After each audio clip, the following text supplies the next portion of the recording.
welcome everybody. We've already welcomed you, but now this is for the recording, so welcome again.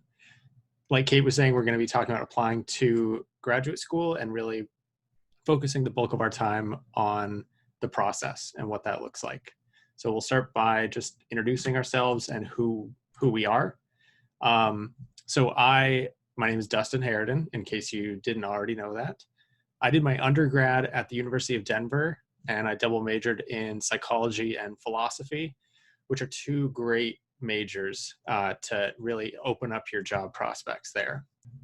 During that time, I thought I wanted to continue on to be a psychologist and go to grad school, but it was my senior year and I had no idea what I was doing.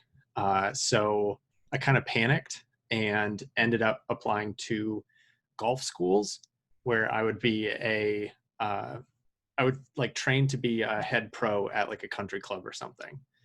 And although that sounds great, I ended up taking a course on depression and just really wanted to continue doing work in this area. So I did everything I could to get experience, and some of the things that we'll talk about later on, just what is experience? What does that mean? But I was lucky enough to be involved in a lab. And so I got then brought on as the lab manager there. And throughout this time, talking to grad students was invaluable. Grad students were really great and helpful, lots of searching around and reading. And in my application, I then applied to, I think it was about 8 mentors. There was one school where I applied to 2. They were all clinical psych, but because of what I wanted to study there weren't a lot of people doing that. I kind of had a limited field to really look into. So looking at the relationship really between sleep processes and psychopathology in youth, with now a greater focus on development.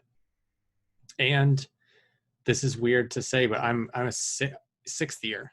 So that's wild to me. This is my 6th year. And this is pretty normal. I'm on track with others in the University of Illinois system. So then I will apply for internship. And then after the internship year is when I will be a doctor in clinical community psychology. All right, so this is my timeline, and now you're making I feel so much less professional. So I made this actually for Dustin's class when he was talking to other undergraduates about different things you can do with the psych degree. I was trying to be funny, so I pulled something from each year, and so I also am not Bill Clinton, but that was the year I was born and he was president. So also the year Friends was first live, whatever. So like a lot of you, I think, are students at Cornell. So I was a student at Cornell from 2012 to 2016. I worked with Jane Mendel in the Adolescent Transitions Lab. That was more later on. When I started undergrad, I was I want to be a clinical psychologist.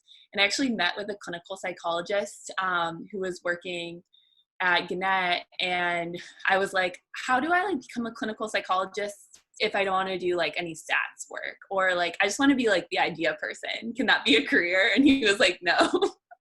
So I was well, I guess I really wanted to be a clinician, but I wanted to get a degree, PhD.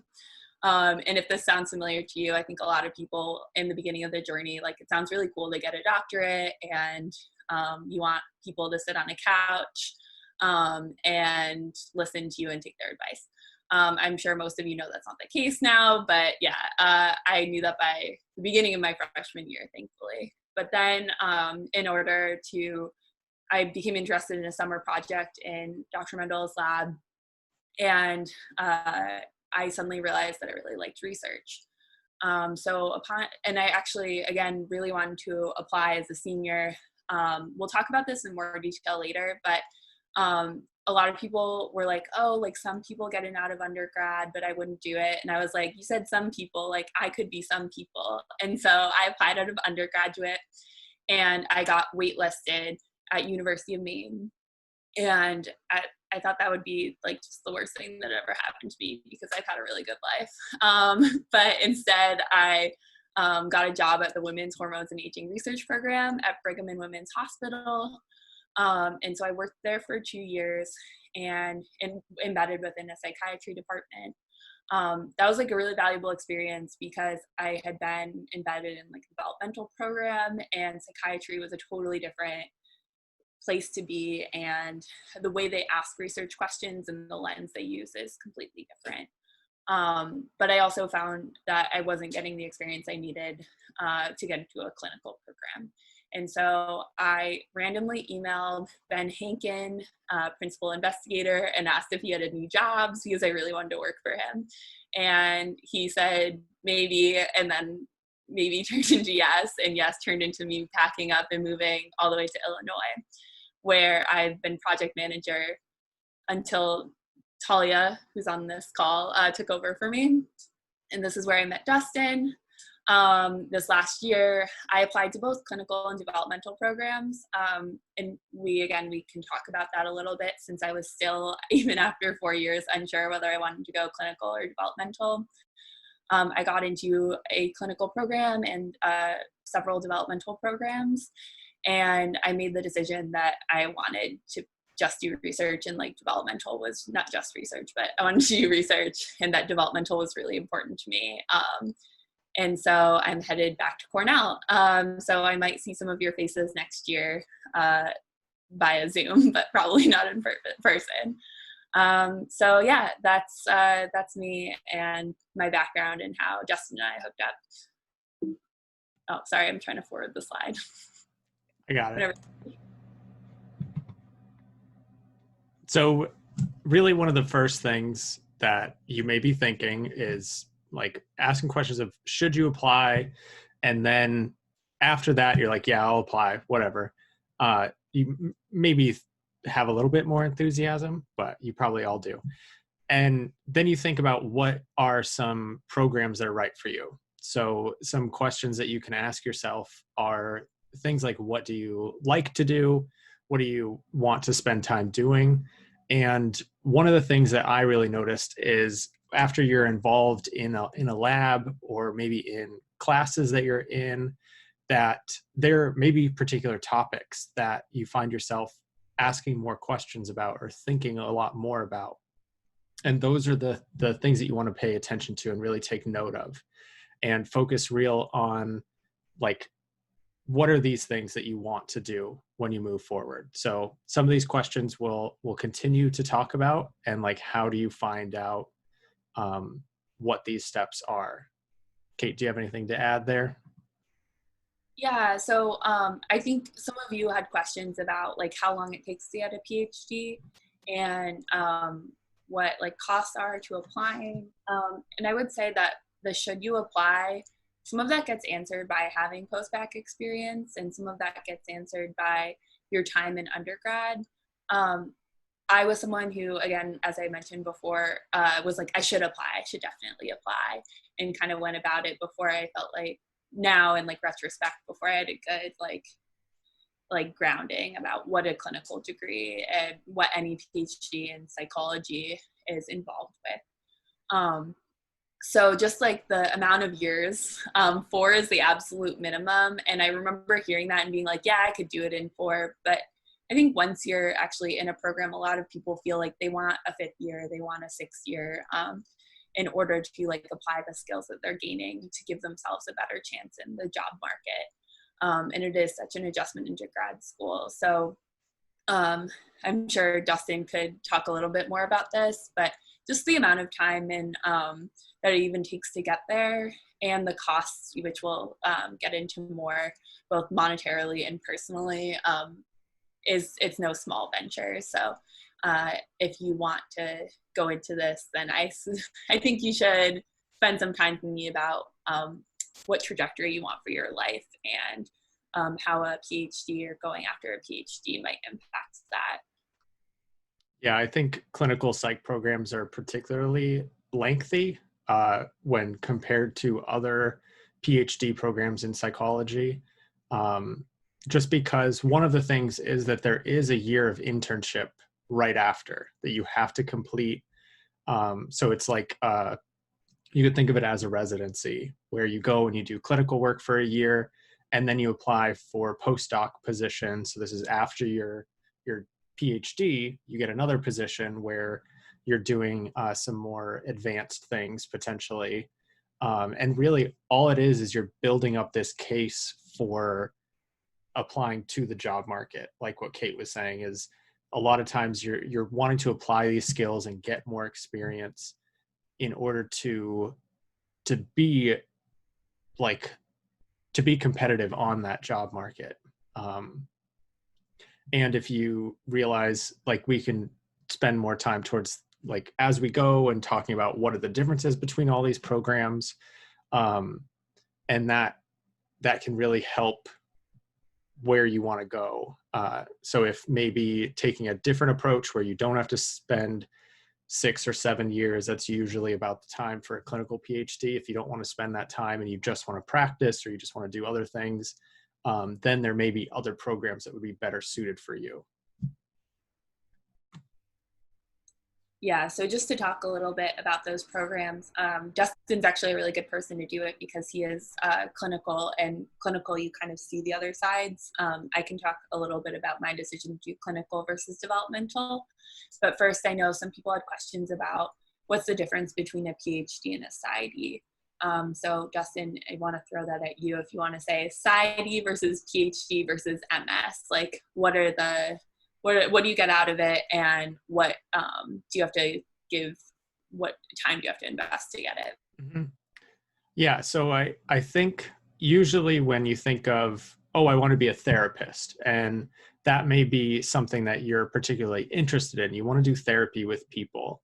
And each one of those degrees, starting with like a PhD in clinical psychology, a PsyD, or potentially like a master's, most likely in social work, so an MSW, those are going to allow you to practice therapy.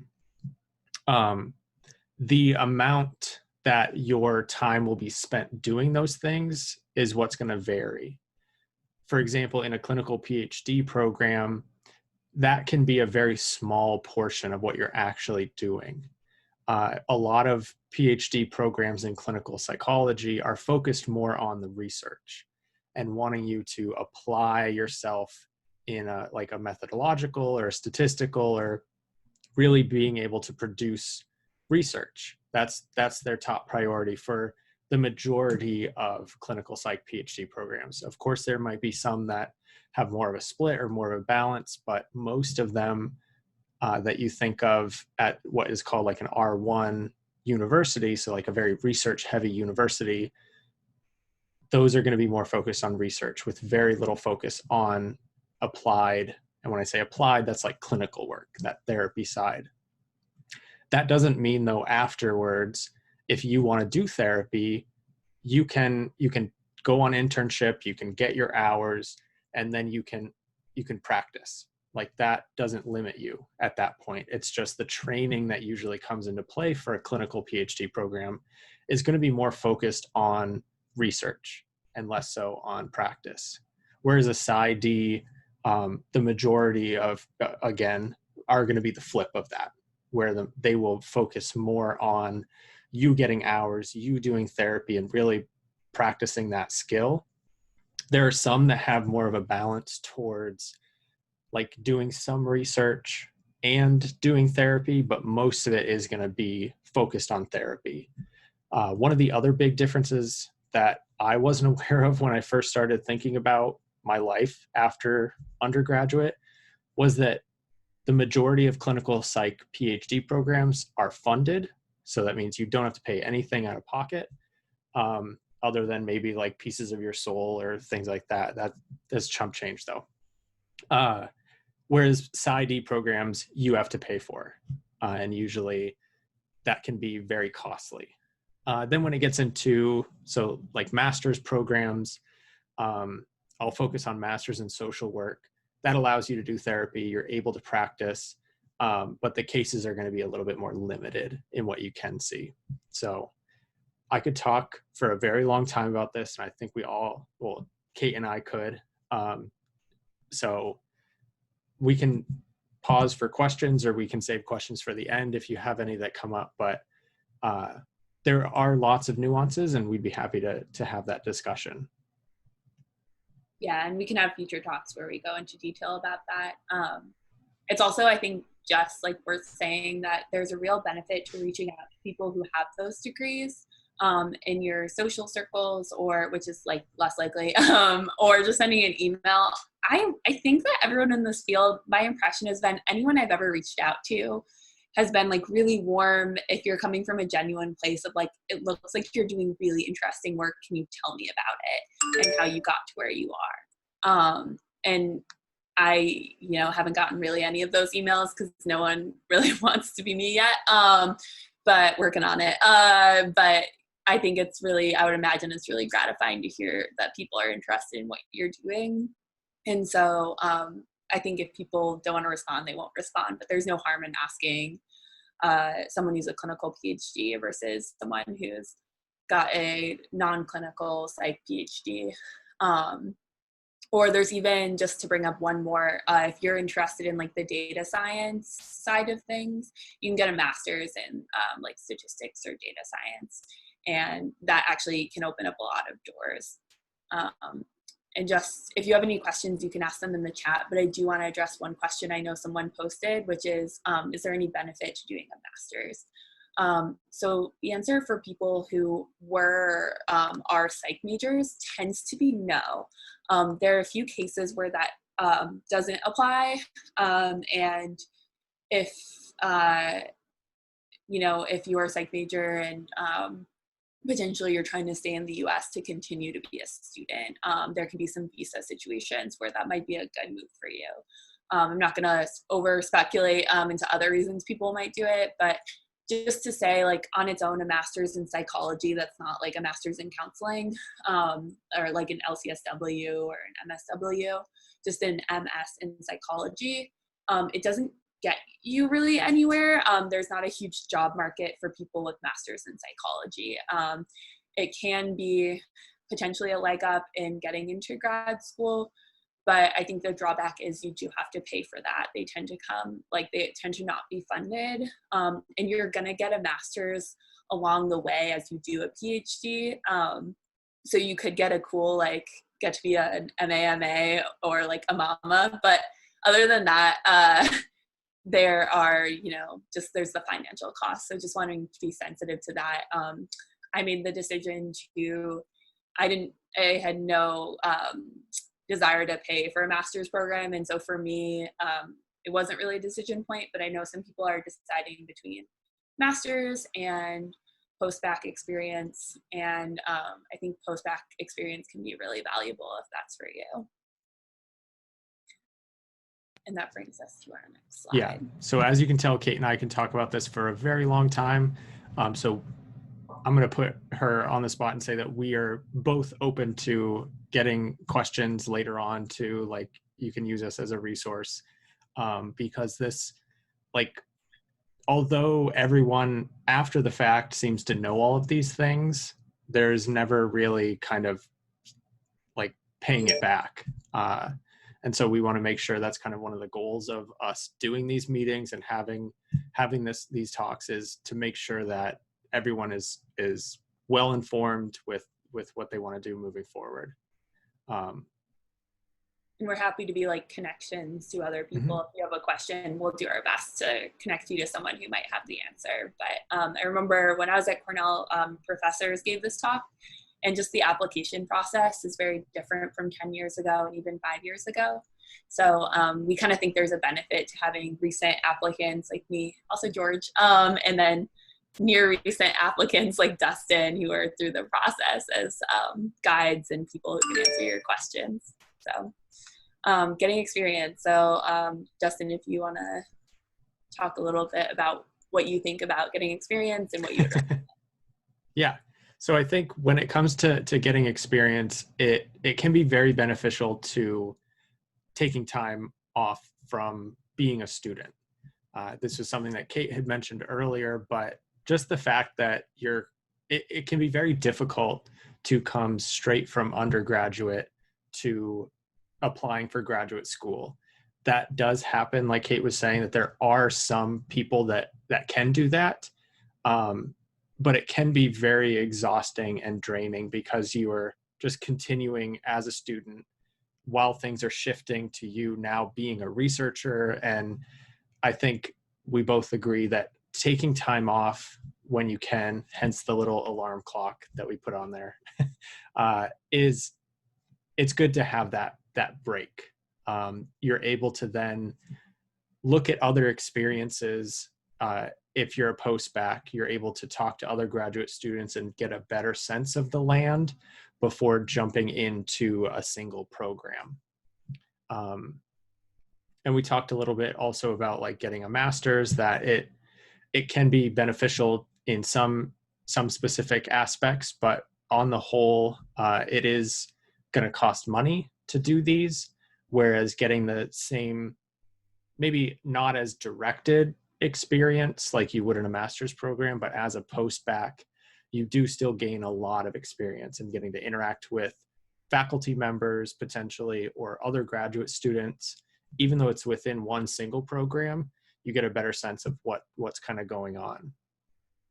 I think also what was really helpful for me is just understanding the process as a whole was really eye-opening. I'm a first generation college student and a now graduate student. And so I had no idea what to expect. I had assumed that applying for graduate school was the same thing as applying for undergrad. And you write like an essay about how like this one class changed your life and you couldn't see yourself doing anything else. And so you have to go to graduate school. You get a letter of rec from a professor and you're good. But there's a lot more to it. And I had no idea. And then, but getting this experience and being able to have that time as a post-bac, I was really able to understand it a little bit more and get a sense of what directions I could go in, what were things that I liked, what were things I didn't like, and then continue to really expand my interests and understand how to organize things. I think that's also a big piece that I've continued to really enjoy. But I don't think I would have been able to identify that until I was in this post-bac.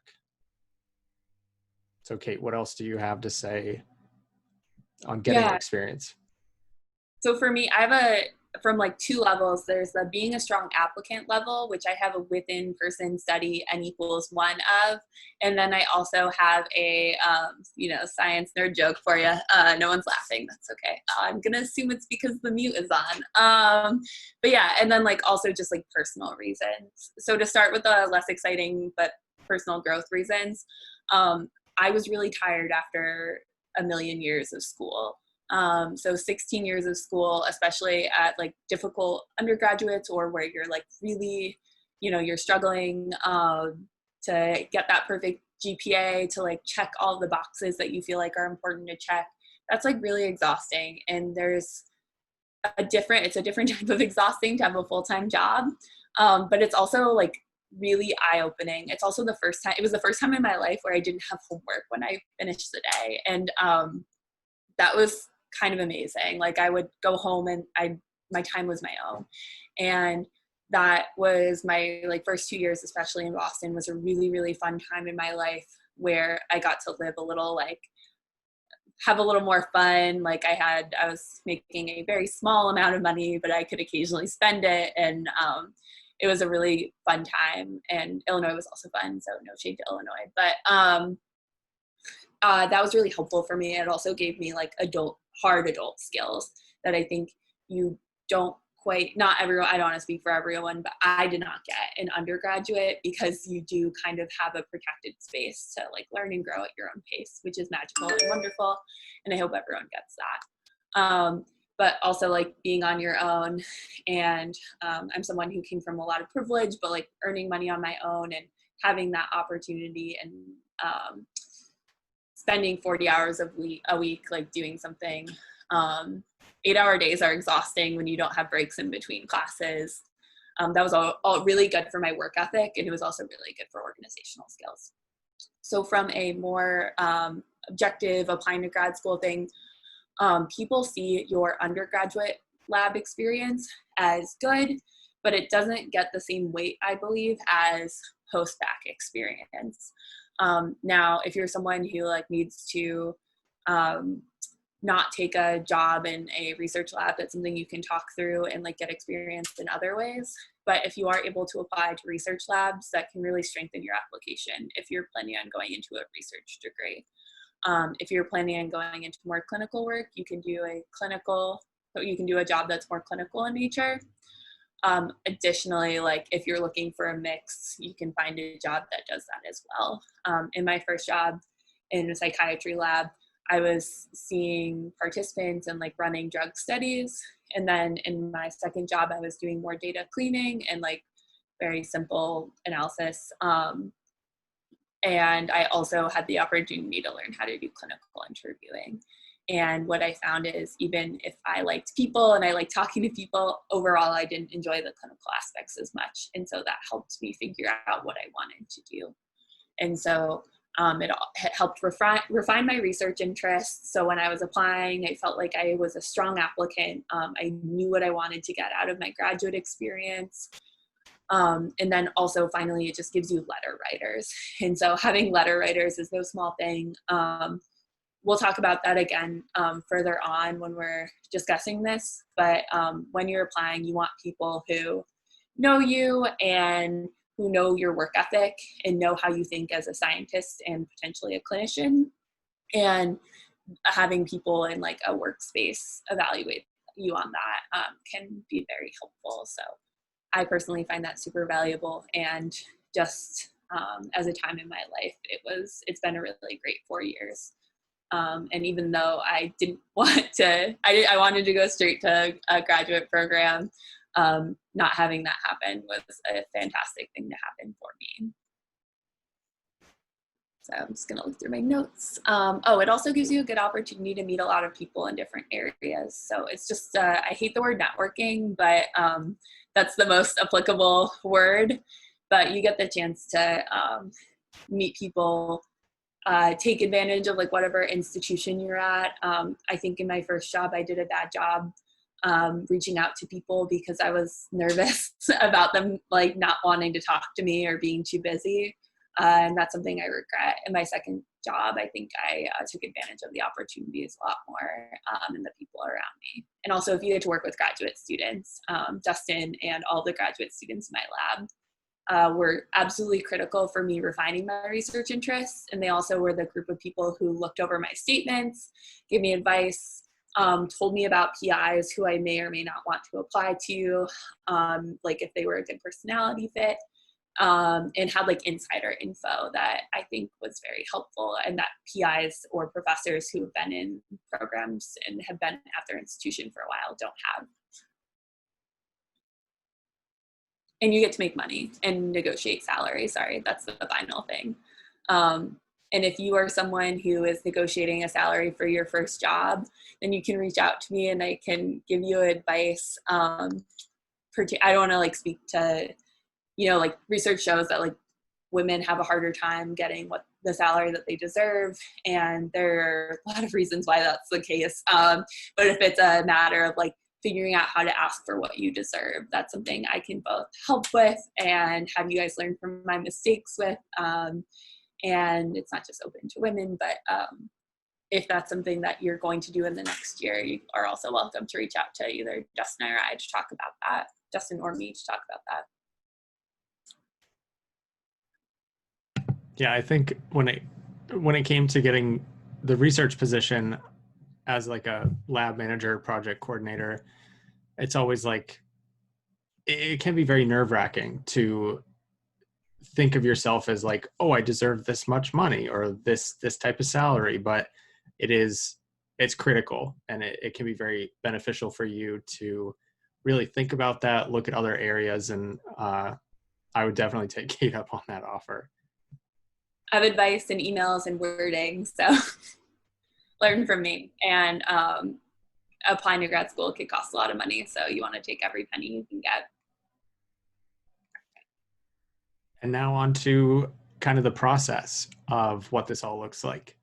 So some of you may be very familiar with this because you just went through it. Some of you may be like, why are there different color arrows? What is going on? That's because Kate decided to color code it, but it looks I really like it. And I was really excited to see the process laid out the way that it is. So this is just like an overview of things, with going from, there's really these two phases where first you're getting all of your application material together, getting it in, submitting it, and that's that first finish line. And then that second one is where you start to like field all of the emails that you're getting interviews, scheduling interviews, and doing all that. And I think we'll walk through this a little bit like step by step in these next few slides. So no need to memorize this or draw it for yourself, or we'll send you a copy. You'll get all of these things.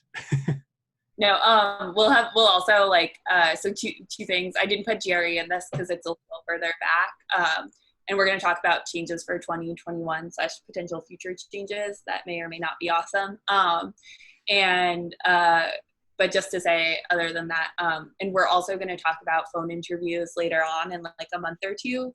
But we just figured the first part is like a giant chunk in itself, and we didn't want this to be a 2-hour thing. So we're going to focus on finish line 1, just like you should be if you're planning on applying this year. And then finish line 2, we'll save for a later date. So these were some of the changes that Kate was kind of alluding to, that there's been talks about this, and there are some areas or some colleges that are outright saying that they're going to be waiving things. And it seems like for the most part, GREs are, and there's a big like discussion around the GRE in general, but it seems like there are programs that are just completely waiving the GRE, which can be helpful. Kate, you said maybe take the GRE. What were you thinking there? Yeah, so for those of you who are newer, Twitter's a great resource for upcoming researchers and clinical people. I've always been like, ugh, no, GRE. But I saw something that someone posted, so I just, that changed my like no to a maybe, which is for some people who don't have the time or like financial ability to take a post-bac job if it's lower paying, then, or for whatever reason, they don't have enough lab experience, taking the GRE might help them if you think like, if that's you and you think you would do well on the GRE and you're willing to like spend some money on that, then that could be good for you. Or if you have a lower GPA and you want to bolster that with an excellent GRE score, that could also be helpful. But again, your applications are going to be looked at holistically. So if you have a letter writer, touch on why your GPA might be a little bit lower, something like that, that could be equally helpful. The psych GRE, some programs require it. And I was like really adamant about not paying extra money for a psych GRE. And so I didn't apply to some programs because they required it. They also weren't like really, I wasn't like super excited about the program. So that was an easy sacrifice to make. But if you do end up taking it, they only offer it 3 times a year. So you have to be really mindful of when you sign up for it. So check that out if it's something you want to take. But I think a lot of programs are moving away from requiring it. And it's like wicked expensive. It was. And you send scores after 3, they have to make you pay. And I got to do a huge, I've been emailing them for months because I can't let this go. I'm sorry, I interrupted you, but $27 per score that you have to send to the program. $27. They are non-for-profit. I'm willing to go public with my hatred of the GRE. Tell everyone I'm ready to fight them. But $27 to send. So when you go, you want to have a list of 3 programs because they'll send your first 3 test scores, but you have to send them from the test location for free. After that, $27. Gone forever for them to electronically send a score. Absurd. Sorry. And to take the GRE, how much was it? Well, it was 300. Was it $300? I'm like mad all over again. Yeah, I took it twice. I regret taking it the second time. As strong anti-GRE feelings. But needless to say, if you don't have to take it, I would highly recommend not doing so. And it keeps getting more expensive. It feels very ridiculous in being like studying for it, and it doesn't really predict anything in specifically psych graduate school. I think graduate school more broadly, but I know that it doesn't really predict how well you're going to do in a psych like research program. People have feelings either way. I strongly feel you shouldn't pay $300 because that's a barrier. They do offer waivers for some people, but not enough people. Mm-hmm. And same with costs for submitting applications. That I know that some universities will that they'll waive them. There will be waivers for the application process, but I don't think it's a standard thing across. I'm not sure though. Yeah, so I think it might be a small number. We'll see. I think pressure from a lot of programs to do so is going to increase this year. I do think with an increased sensitivity to people's economic situations that should have happened years ago, but it's just happening now, is going to help. If you are someone, you shouldn't have to explain your financial situation. And so that's another thing I find very frustrating. However, you can always email programs and ask, and a lot of times they're going to say, yeah, okay. I did that, I think, for 2 programs because the sheer cost of applying to everything. Things can range between being $50. I think the cheapest place was $50 for me. The most expensive was $110, which $110, they should give you a free t-shirt or something. But yeah, so you can always ask and email someone.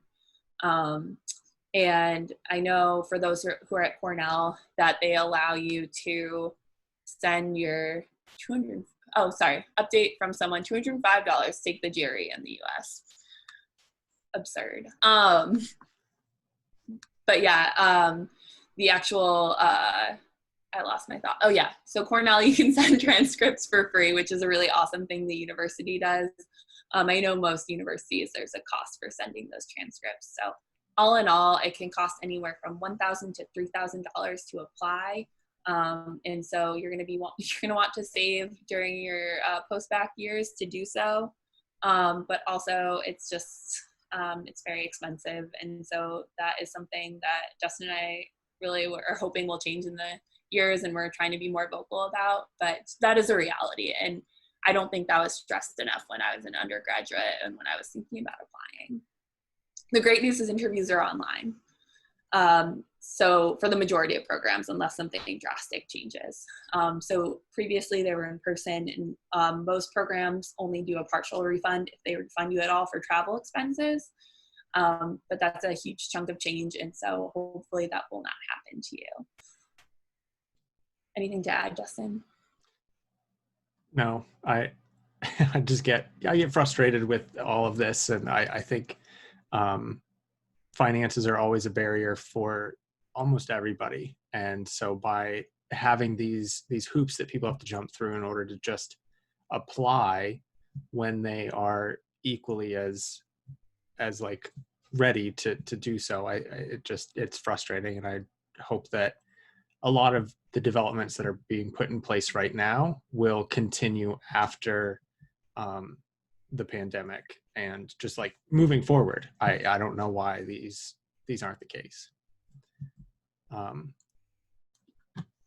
Yeah, so we'll move on to neither of us get too frustrated and then get in trouble with ETS. Isn't that who does the GRE? I want to get in trouble with ETS. Sorry, I strongly feel ETS needs to go down. I hope I would like to have a hand in their destruction, but I hope everyone who works for the company can find gainful employment elsewhere.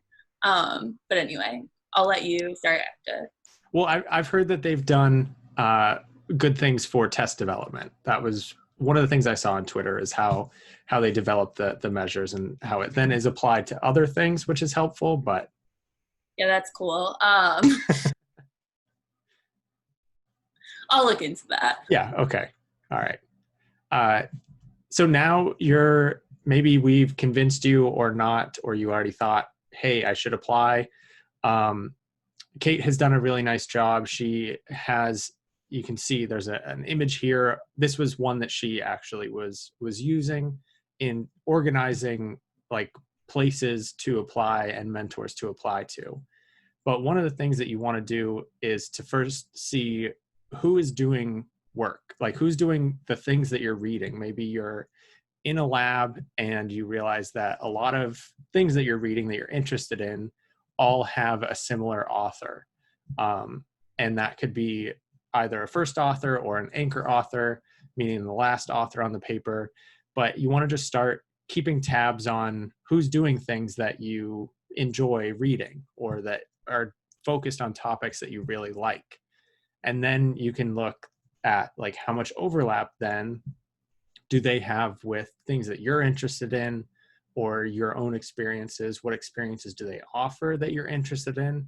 Maybe it's you really want to start doing brain imaging and you want to make sure that they have expertise in that and how they can promote your interests as well. And I think this last point is really important, is first you cast a really wide net and look at lots of different people. So as you're reading, I think it would be helpful to start keeping track of what are papers that you like and who are the authors on it. And then you can start seeing, okay, over time that you'll see that like maybe one author really stands out. And so you start looking at their work, go look at their website, look at their CVs, add them to the list and just kind of keep that going. And then you'll eventually tailor it down and get a smaller list of people that you'll actually apply to. One of the things that was a surprise to me, at least when like thinking about grad school, was really the fact that you apply to one person. And that's the main person. You're applying to work with a mentor. And then oftentimes the school itself is secondary. Whereas that is, you are applying to the school in undergrad, that it doesn't matter really who the professors are there. You're applying to the school, but then it's flipped in graduate school because you're working under a single mentor for the most part. So that's why in this spreadsheet, you see that there's a list of all of the mentors and a list of all the schools. And really you have the school there so that you know which website to go to. But really it's who are the people that I should be applying to. Yeah, and the program like is a consideration, and that'll happen with your interviews and like when you hear about funding and opportunities available.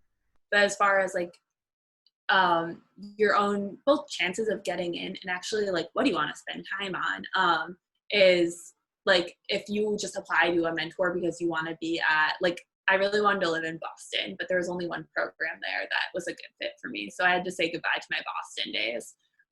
And so people, if they look at your application, they're like, why is this person applying to me? Then they're just going to kind of move you off their list. And that's not to be mean. It's because they're going to invest a lot of time in their own expertise in you. And so you are an investment of their own resources. And so they want to invest and make you their like mentee and protege and have you make them look good. And so you want someone who is excited by you and the work you are planning on doing.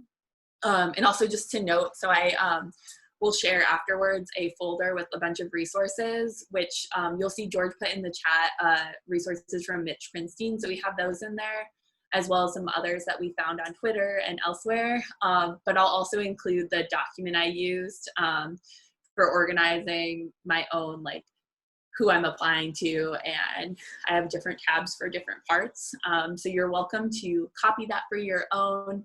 I'd ask that you don't keep my like notes and things just because they're my personal notes and nothing bad, but in case I put something dorky in there, I don't want it spreading.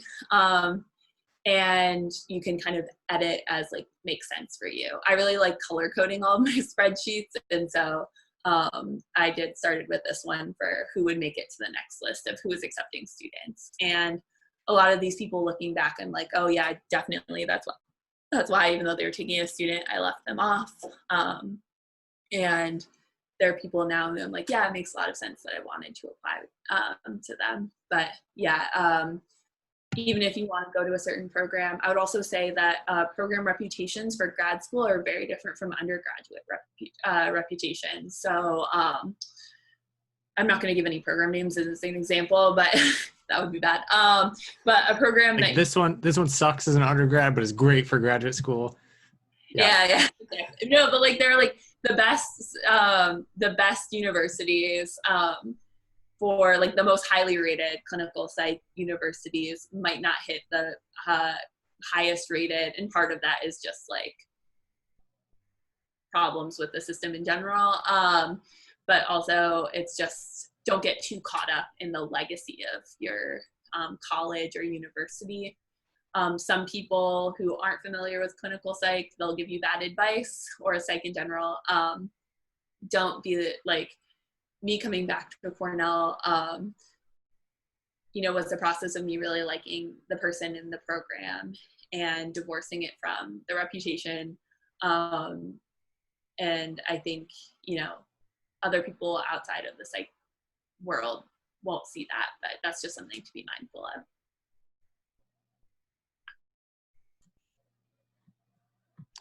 So now really focusing on that first part of, so we're in July, August right now. It's good to reach out. And this is how you're starting your mentor list of that big broad net of who you're interested in, and then starting to narrow it down. One of the first things that you can do is to check websites to see if people are even taking students. And then when you do identify a mentor who is taking a student, or their website is like out of date because it says we're taking a student for fall of 2018. You're like, what is going on? But you can reach out, you can send an email. And I think Kate has a really nice example here that you just want to keep it short. You want to keep it simple, attach your CV. Really, from what I've been told and what seems to make sense is you're really just putting your name on their radar, so that then when they're looking through applications, they notice, oh, this person emailed me. Let's put them in this pile or something like that. So really just like getting yourself out there, reading something, having like a single line in there, 2 lines that say how you are interested in a specific project that they're working on, or if you have a question, but really try to keep it short. Yeah, and it can depend on what information you have about them. And this particular person, I thought we had a decent overlap, but not the most overlap of programs. And so I figured like this was a later on email that I sent. But if you have a specific question about their work that is not answered on their website, make sure you're not asking them a question that's really easily available. But if, for example, if they don't list whether they're able to take a student or not, you can ask them that. But otherwise, it's just, again, like putting your name on their radar, and it won't, like make sure you write a good email. That might hurt your chances, probably won't a lot, but it can lightly help your chances if you, or if they're really excited about you. It's also just a fun part to hear back from people. In that, for me, it was like really motivating. I had one pre-application, this is pretty rare, but I had one pre-application phone call that went really well, and that was a big confidence booster. And then I also, and again, I don't think that'll happen in most cases, but I also had this great email exchange with one PI where not only did she tell me more about her research, but we kind of talked about what my interests were, and it just turned out to be this really interesting discussion that I didn't expect. But you might not get that. Most people are just going to either not respond. Ben, who I ended up working for when I applied in undergrad, didn't respond to my email, and I was like, rude. But then I talked to him now that I was employed by him. He was like, yeah, no, I'm sure I responded. But they get a lot of those emails, so don't be offended, or don't worry if you don't hear back. And again, it helps if there's someone you're actually genuinely interested in, because that will shine through your email like radioactive joy. We'll work on that. I know. So yeah, now you have your list, and what are you going to do next? So really keeping your information, I think organization is really key to this process, because all different schools will have different application portals and will have different things, even though you're submitting the same thing every single time. So trying to have these templates of your information that you can just copy paste. You don't have to worry about like when you're sending an email, have the same email template, and then you can change things. Make sure you do change things. I got the gender pronouns wrong on one of my applications, and that was interesting, but it worked out. And so having these organizational tools can be really helpful. Getting those statements together, seeing which universities require which ones. Some have a diversity statement. I think more and more are going to have that. But getting drafts together, starting that early in the process, and having people within your lab who know you and who know the area to read them. I think that can be really helpful. And then just staying on top of your letter writers. A lot of times they'll have a lot on their plate. So having reminders kind of let them, well, first, how do you choose letter writers, Kate? So how did you choose your letter writers? Yeah, so you should choose people who are in the field or a related field to the one you're applying to. So for example, like if you are really close to your English professor, this is another mistake you can learn from.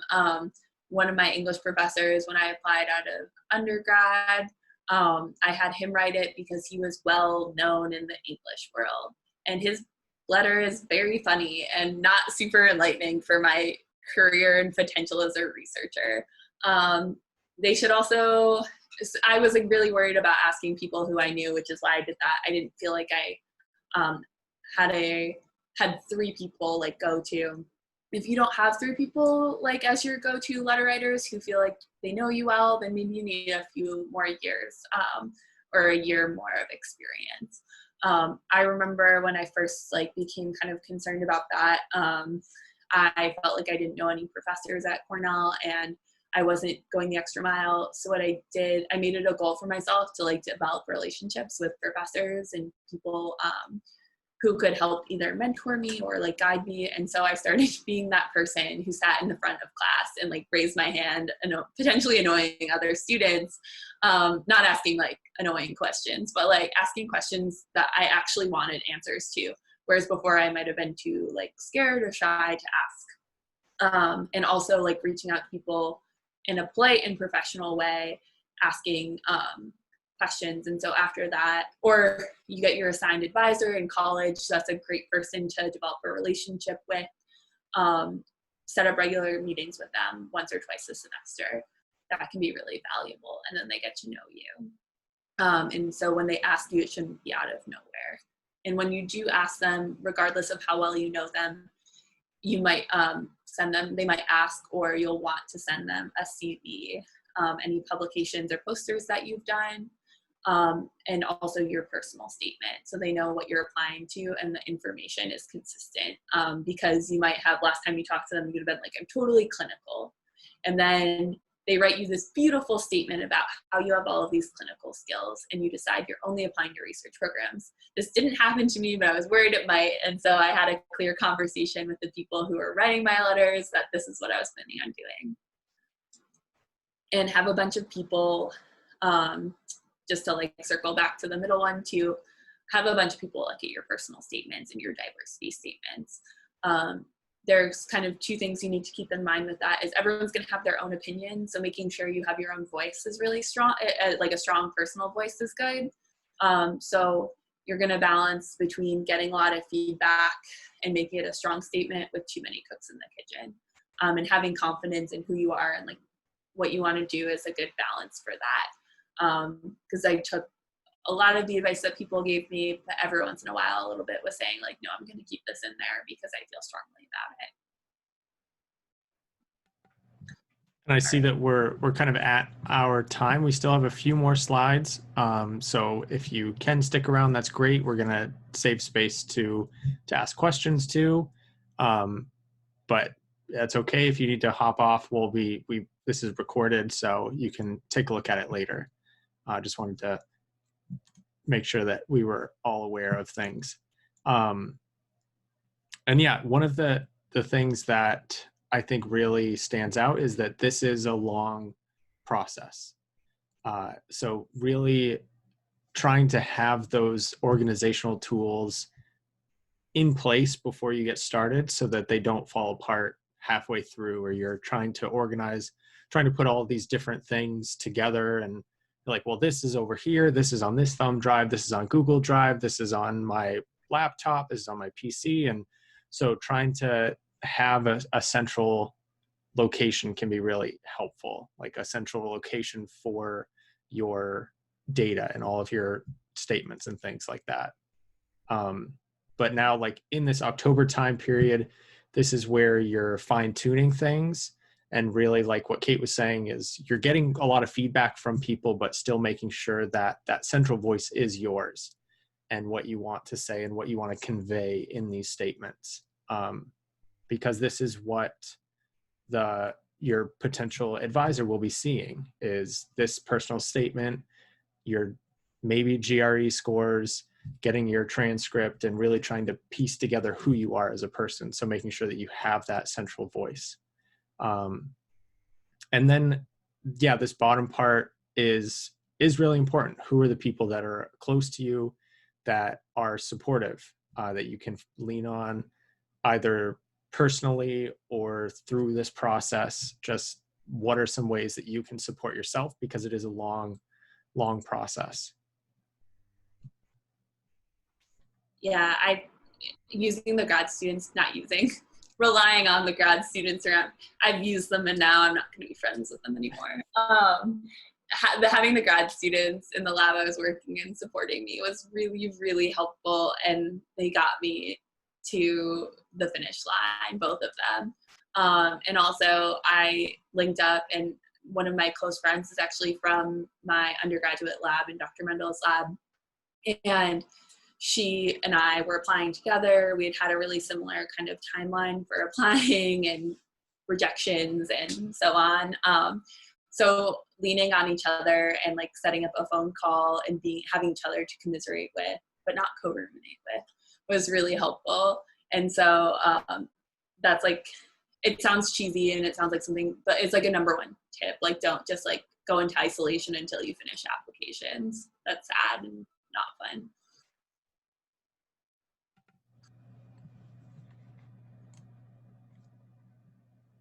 And then come November, this is when things are starting to, like you're finalizing everything, you're getting it all together. This is where you're really wanting to make sure that you give yourself enough time so that you can have the space to finalize these things.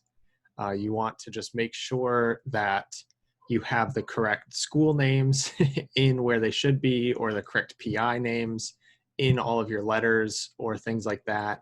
This is when you can also check in with your letter writers again, send a very nice short email. I'm sure that if they may be writing lots of other letters, so just checking in with them in your initial email. When you ask about who you can have for a letter writer, it might be helpful to say, and I will check in with you on these dates, just to make sure, so that you're all on the same page, and that they won't be surprised if they get an email from you on that time. And then sending everything out, making sure that your transcripts are getting out when they need to, or if you need to send scores or things like that. But really still taking breaks. I think Kate highlighted it really well, that I also don't think that I could be where I am without the support of the grad students in the lab that I was in. They're like invaluable. And then also your maybe significant others, family, like just checking in with them too, because they also might see you as like being really stressed or overwhelmed, but don't want to bother you because you want to focus on finishing these things. But it is okay to take breaks. It definitely is okay, and you should. Yeah, and just with the letter writers, it's really okay to bother them politely. I'll bring this up in the last slide, but a lot of times when you apply, when you send out, so the way the portals work, it'll send them an invitation letter, and I would suggest doing it all at once so they see it all at once, and give them a week or two to submit those. It is a like time-consuming process for letter writers. The system is bad, and that's another thing we could talk about for 2 to 3 hours, but we won't. But it puts a lot of it is a lot of work for your letter writers, and so being appreciative, but also being like, hey, I need this in because my future depends on it. No pressure, but nicely, and not saying those words is fine to do.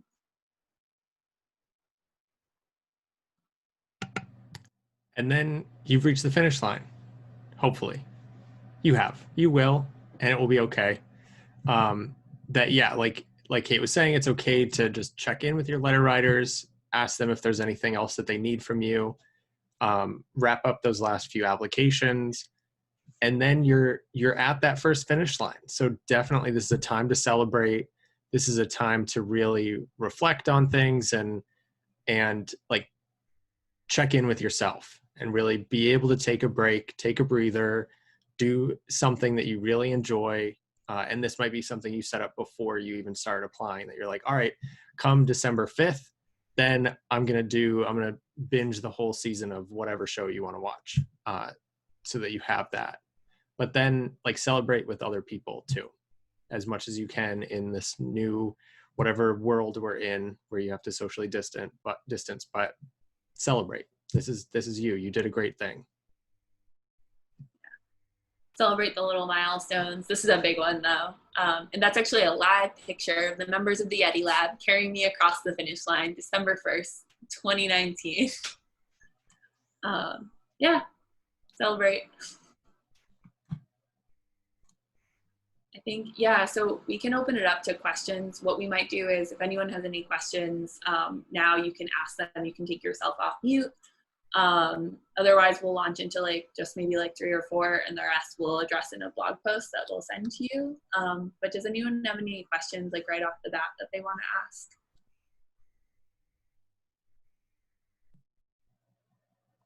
Yeah, I was just wondering, after undergrad, did you guys like apply directly to the labs right when you graduated? And like when did you start those jobs, and how long did they last before you went to grad school? So for me, I applied to some programs my senior year and was waitlisted, so I had a backup option because I knew there was a chance I wouldn't get in. So I applied to post-bac like labs, and reached out to a bunch of people. And if anyone has any questions about that, I can email you responses. In like January, February, and that, that early spring semester, because that's right around when people find out they're going to be leaving to start grad school. So you have all of these post-bac openings, and then you have time to kind of figure out what works for you. And then I think I accepted a job in April. And then, so after that, I spent 2 years in Boston, as I had mentioned before. And then my most recent job at Illinois, I just wanted the experience, and I wanted to work with Ben Hinken. And so I just emailed him out of the blue. So I had a job at the time. I could have stayed if I wanted, but I wanted to do something different. So I sent an email out of the blue. So that's a little less normal, but could work. So.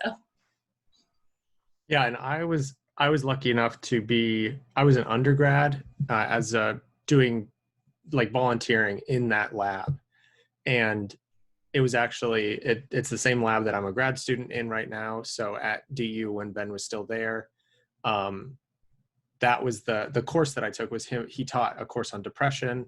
I reached out to him and just asked him if he had any like research positions, which is totally normal to ask, or you can look on the website. Sometimes PIs will have websites and you can see like, are there any volunteer positions? And then like during that time that Kate was talking about, where the previous project coordinator was leaving to go on grad school, they then approached me to come on as a project coordinator.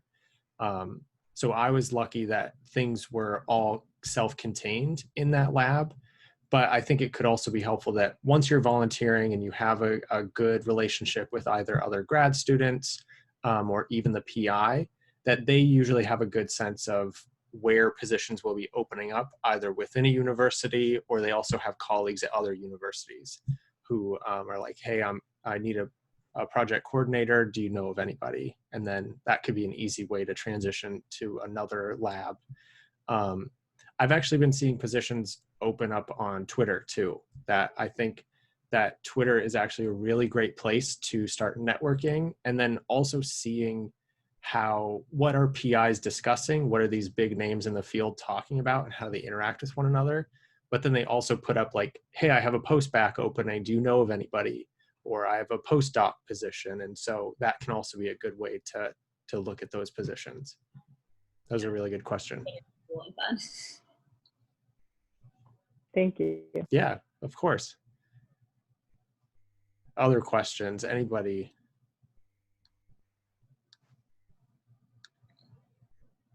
Let me look up some of the questions. So is it possible to finish a PhD in 4 years? Technically, you already kind of talked about that, but like, no, don't do it. Or would not recommend. It's a short amount of time. And then, let's see. Oh, this is a great one. What are some questions that you should ask your POI? And the comment here is, I was assumed every lab does the same thing, has grad students funded and working on a specific study, but that's not the case. And then when, how, and should you reach out to former grad students of your potential mentor? So I don't know, Dustin, do you want to tackle that? Yeah, I'll give it a shot. So yeah, there is a lot of variability between labs, even within a university. So like at the University of Denver, where I was previously at, most grad students were funded by their PI, so that there were only certain times when you would have to TA a course. And that was really like a grading TA where you didn't do much of the lecturing. And that was pretty much the norm. I know DU is like a smaller college. Then transitioning here to the U of I, there was a lot of more students were funded through teaching assistantships, where you're basically the instructor for an entire course. Or like an assistant at our local clinic, or things like that, that it was less likely to be funded by your PI. And that can vary, and it can vary from year to year too. Even if your PI may have had lots of experience with having a grant, having funding for graduate students, their next grant may not get funded, and then they don't have the funds to be able to apply to graduate students. So, but there will always be, at least my understanding is, universities in like, within my experience, they'll say we can fund you for X amount of years. And that's like a guarantee that you'll either be a TA or you'll be like a research assistant. You'll be doing something and getting paid for it. And even if you go past that, I know that there are other ways to get funding for it. But there's lots of variability there. And I probably spent too much time answering that one question, and I forgot the other ones that Kate had asked me. I think that was the main thing. Oh, should you reach out to former grad students of PI? Yeah, and like, what are questions you can ask your PI, potential PI, I think. I think it can depend. I think Twitter can be a nice way to like passively get in touch with graduate students. But I think reaching out directly, like with a cold email, that would only make sense if you talk to the PI and like on the phone, maybe you did a pre-interview or something, and they're like, hey, yeah, reach out to my grad students. That's a perfect time to do it if you want to. Or usually it's more typical. either right before the weekend, the interview weekend, or right after, that you can follow up with people. But it's not usually typical before the application process. Yeah, and you just want to be careful of sending those emails. It's great to ask questions, but also they're going to probably report back to the PI. So make sure you're being as polite as possible and all of your interactions. I mean, with everyone, duh, but like in particular when you're applying, like be a good person, don't be a jerk. Everyone is going to be not like, you should be able to be yourself and feel like you can act like yourself, but everyone's probably going to be reporting on you. So they probably won't say anything other than this person was awesome. Sorry, George, I'm just going to out you. I was like, how did you like the grad student when George visited UIUC? And they were all like, we thought he was so great. And so, oh gosh, even I heard about you. But yeah, so I assumed like everyone was it's the one time when it's like everyone might be talking about you. So just to kind of be aware of that, but all good things. So yeah, that's something to be aware of. And finally, one last question. Again, this is going to be a question that just you can answer, Dustin, which is, what do you like about being a graduate student, and is it worth it? That's going to be in my memoir, my upcoming memoir, Why Am I a Grad Student? No, I'm just kidding. I couldn't write a book. I think it's a different experience. And I think each and every year I gain something new out of it. And when I think like, oh, I've got a good handle on where I want to go, then I am able to get a new experience or am involved in a new project. And I find that I really enjoy this new thing. So I have really enjoyed being a graduate student. There have been, just like with, I think, regardless of the program, grad school is hard. But being involved in the lab that I'm in and being around the people that I'm in and having great supports both in and out of the department, that has been really great. And I've been able to grow as a person and also grow different experiences. Like, I would not be able to do this with you all. And I think this is really important, that I'm able to explore things that I'm interested in and research things and understand why things are the way that they are. And I don't think I'd be able to do that in any other position. So I've really enjoyed it so far, but maybe ask me after I have to apply for internship and we'll see if that changes. No, just start right now. Anyway, so I guess like we'll end on that note, unless anyone has anything else they want to ask. Or you could also, I put in the chat both Dustin and my email. So you would like strongly encourage anyone to reach out if they have any questions or things they want more of an answer on. My cat knocked things on the background. Sorry. Oh, sorry. I was going to pop in for one quick second.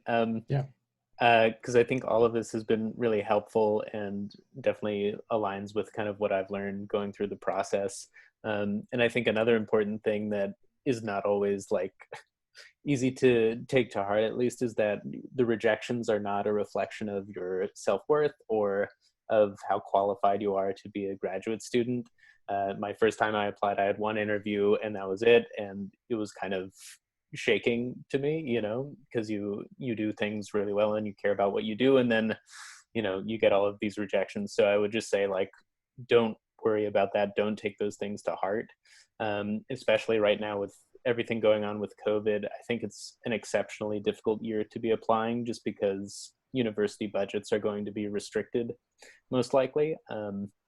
So really just kind of keep your head down, keep working, keep fighting the good fight, and have faith that something good is going to come out of it at some point.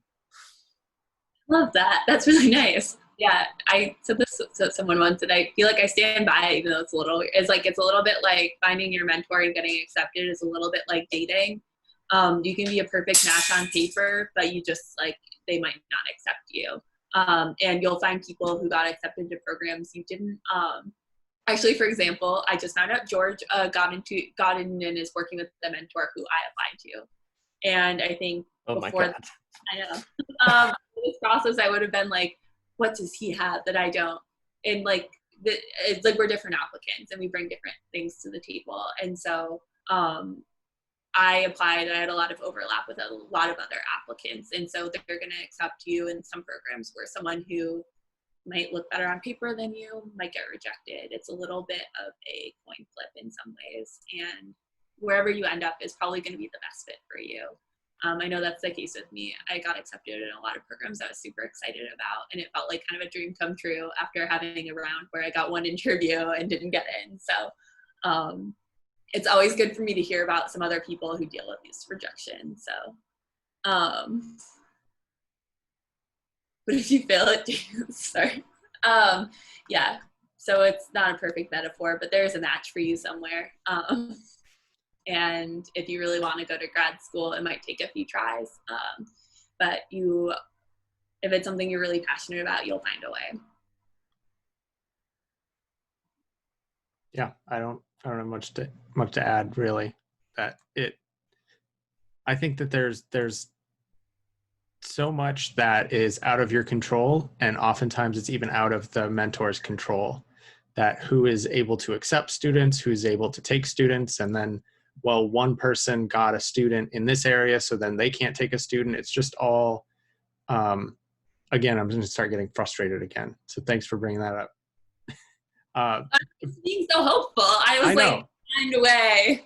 I know you will. And I think that if you're able to, that if one round doesn't work, it is definitely okay to take another year and apply again. You'll have more experience, you'll have more understanding, you'll be able to maybe pick up on things that you could have done better the first time. And then if that's not the case, it gives you a chance to reevaluate what are the things that I'm really passionate about. And maybe there is another way that I can still get to that point without having to go through this process again. So yeah, you will find something that works for you.